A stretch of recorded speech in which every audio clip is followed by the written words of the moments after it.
Hi, everybody. This is Ron Davis with the Jewish Road, and we are going to go through a little bit of a study here on the life of Joseph. It'll take us a little bit of time, but we're not going to do it all in once. So that's the good news. Um, this life of Joseph is very pertinent for the time that we're in right now.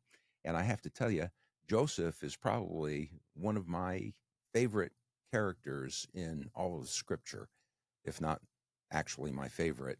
And it's going to be really exciting, I think, to look at his life because in his life, uh, there was so much typology between Joseph and the Messiah, Yeshua, Jesus. And so we're going to pick up all of that. But Joseph becomes a real study for us in he uh, how he went through such difficulties in his life and suffering, and yet it was really in the sovereignty of God and with the providential hand of God upon him in his life. And that's a theme that is going to repeat itself all through the study as we look at the life of Joseph.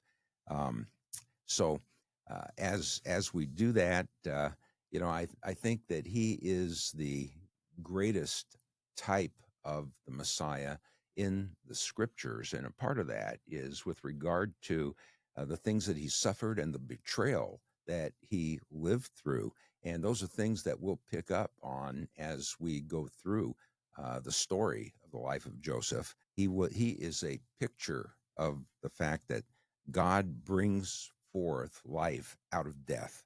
And so it is really a tremendous story. We're going to pick up his life when he is a 17-year-old boy um, in the land of Canaan, and what happens to him as his father, Jacob, sends him out to look for his brothers who are tending sheep up in Shechem.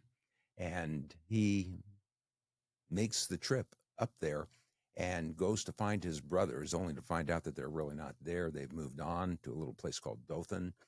But what is really interesting is what happens in the life of Joseph. And as we see, as I said, the providential hand of God upon him. Uh, Joseph was not a victim of circumstances that swirled all around him in his life.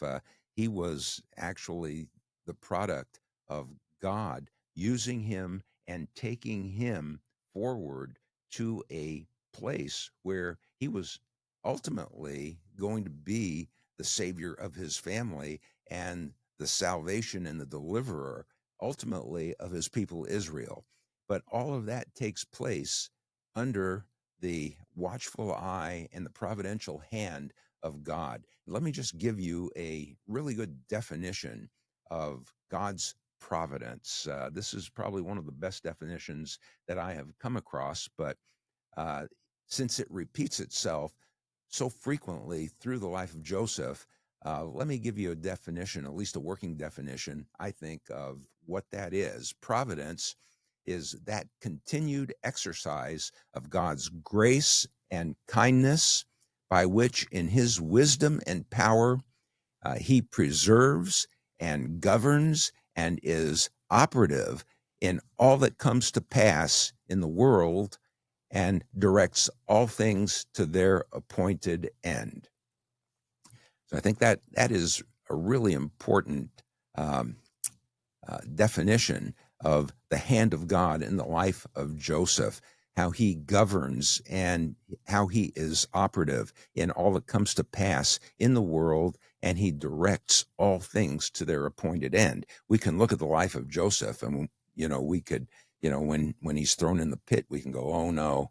And then when he's sold to a bunch of Ishmaelite traders who take him to Egypt, we go, oh no.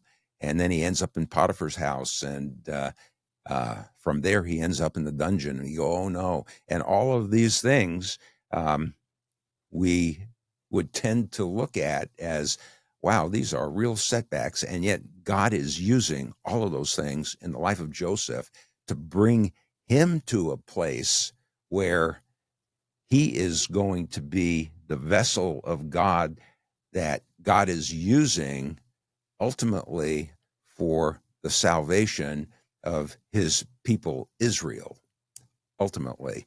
And so these are some of the things we're going to talk about. And what is really interesting is as God is using Joseph in his life, and I've said he is just I think the greatest type of the Messiah in the scriptures. God used the betrayal in the life of Joseph really to propel him into his calling, which was that of a deliverer ultimately. And so that calling serves as a providing of the way, and as at the same time as protecting and preserving his people. This is what God has called Joseph to do. He was the ordained deliverer of his people, and God was using him. He was using the suffering that he went through to bring all of that about. And so we're going to look at the life of Joseph just to give you a quick sketch of how we're going to approach this. We know that Joseph, without going through a deep dive into it today, we know that in the beginning, we're going to pick him up as a 17-year-old boy in chapter 37 of Genesis. And we know from right off the beginning, his father loved him in such a way that he made him a coat, and that coat had particular indicators to it about Joseph and who he was going to be in the family. And Joseph is not liked by his brothers, and then he has a dream. And there's a theme of dreams that take place all through the life of Joseph here. He has a dream right away, and it says that his brothers hated him. And then, if that wasn't bad enough, he had another dream, and it says his brothers hated him all the more. And so we have dreams here that are leading to the direction that Joseph is going to be going in his life. He is going to be sold out by his brothers. Initially, they want to kill him. And it's just an amazing story that he gets sold into Egypt.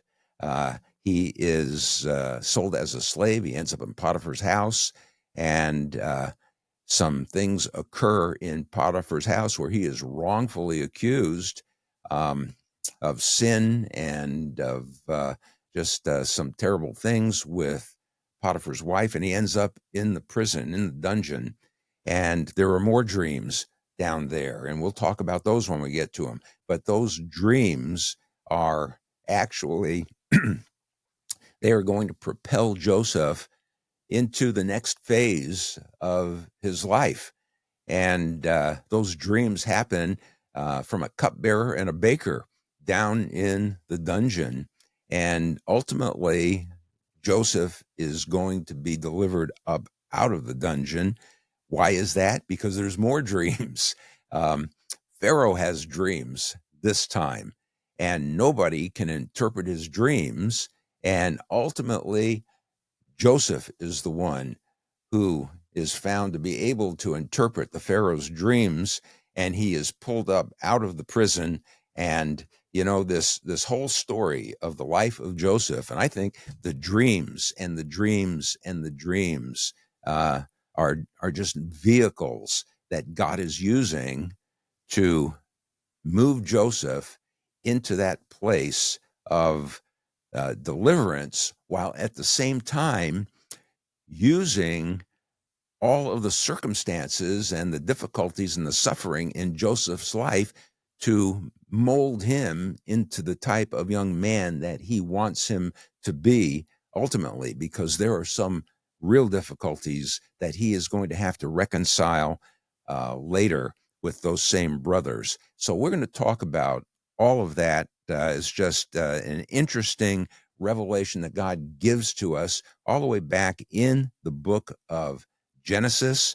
And ultimately, Joseph, this young boy of 17 years old, who we met uh, in the 37th chapter of the book of Genesis, 14 chapters later, in the 50th chapter, the last chapter of Genesis, Joseph is now an old man and he comes to the point of death. And what is really amazing about this whole thing is where this points to is it actually, believe it or not, points to Passover. And that's where we want to take you in the story of the life of Joseph, because we are coming into that season now at the beginning of the year. Passover will be coming up in April, and we're going to take God's provision and his providential care of the life of this young boy. We're going to take that all the way into Egypt and then ultimately back into the promised land at the understanding of the life of Joseph and what that meant. So when we get to chapter 50 and Joseph dies, it seems like it's the end of the story, but it's really not. It's really the beginning of the next chapter. And so this is what we want to do. And I mentioned in the beginning that there is so much typology in the life of Joseph and the life of Messiah, Jesus, that it is just an astounding picture that God gives us. And he begins it all the way back in the book of Genesis. And let me just put a couple of those types together for you, because it starts off in chapter 37 where Joseph and Jesus as well, they are both shepherds of their father's sheep. And we find that in Genesis 37, and we find it in John chapter 10. We also see that his father loved him dearly, true of Joseph and true of Jesus.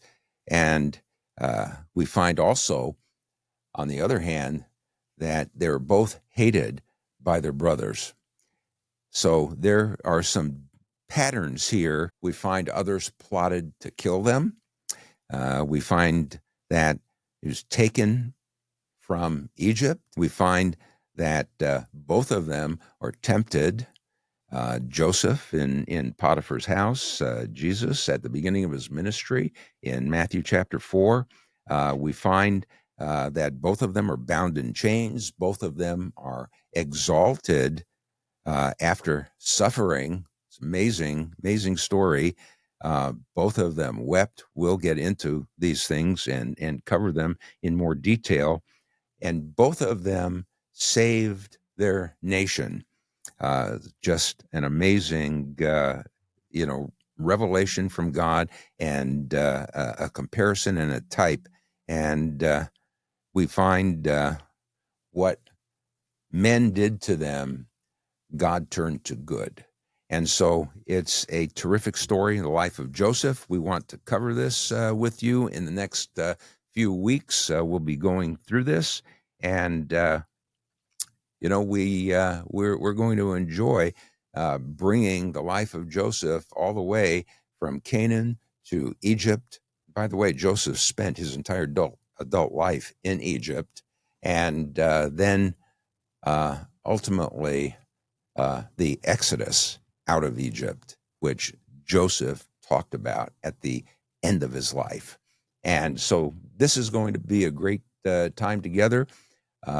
Stay tuned, and we will meet again, and we'll cover the next chapter of Joseph's life. Actually, we'll start at the beginning in chapter 37, and we'll cover it in a little bit more detail as we go through this. Okay, so until then, thanks for joining us here at the Jewish Road, and we will see you just in a few days next week. So shalom until then.